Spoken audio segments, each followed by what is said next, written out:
Now that my indie games demo is on Steam, more people have been trying it out, and that means more issues have been found. I've posted a new update that fixes a ton of problems that people were having, but it also includes some general improvements.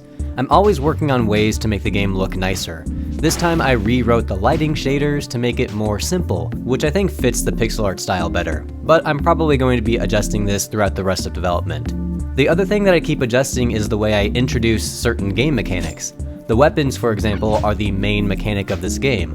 What's unique is that you can destroy any weapon to fully heal your health. In my previous videos, I spent so much time trying to figure out the durability problem that the recent Zelda games have. Weapons do need to break since it encourages variety, but breaking just from using them normally feels punishing. The other problem I think these games have is an over-reliance on the pause menu. It just breaks the flow of the game too much when I have to pause and eat food after getting hit, for example. So I really like the weapons in my game since they have unlimited durability and only break when the player chooses to heal. I really want to encourage players to treat spare weapons as sources of extra health, so I'm starting to design some of these early areas and bosses around this concept. For example, this update I put in a brand new boss, and I thought of a clever way to get some random spare weapons on the field. Since all this happens shortly after the healing tutorial, I'm hoping this gives players the idea that these extra weapons are more than just options to fight with, they can also be used to restore health. The other mechanic I didn't mention is how some weapons provide armor, which acts as temporary extra health. The weapon won't break when it runs out of armor, but you still have that extra incentive to switch to a fresh new weapon that does have armor. Side note, I made this new song for boss fights.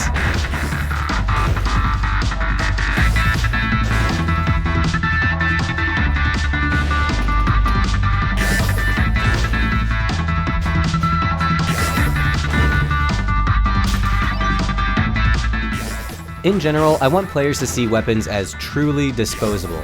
They're everywhere, it's easy to find another one, and also, to really reinforce how disposable they are, the blacksmith in town keeps track of every weapon you've picked up, and will make you a new one for free if you ever need it.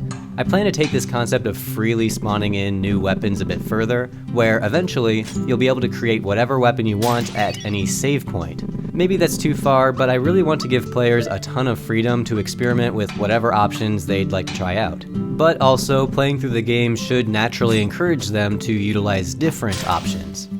Being able to heal is a huge incentive to destroy your own weapon, but I'd like more than just that.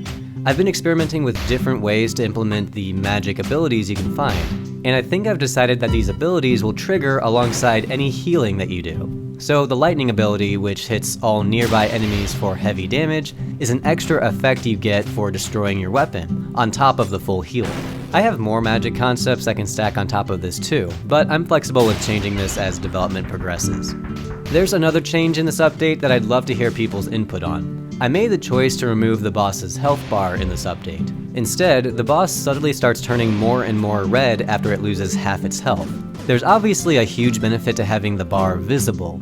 It helps a ton with gauging your progress on the boss, and it feels good seeing exactly how much damage you're dealing. At the same time though, I personally find the bar distracting where I'm focusing a bit too much on it. My goal here is to communicate the health of the boss through in-game tells, the turning red being one of them. Another is how some bosses have multiple phases where their attacks get more dangerous the longer the fight goes on. So players can assume that the harder the fight gets, the closer to the end they are. I imagine there's more tricks I could add here to help out with this, but if it turns out that a visible health bar truly is the best option, then I can just add it back.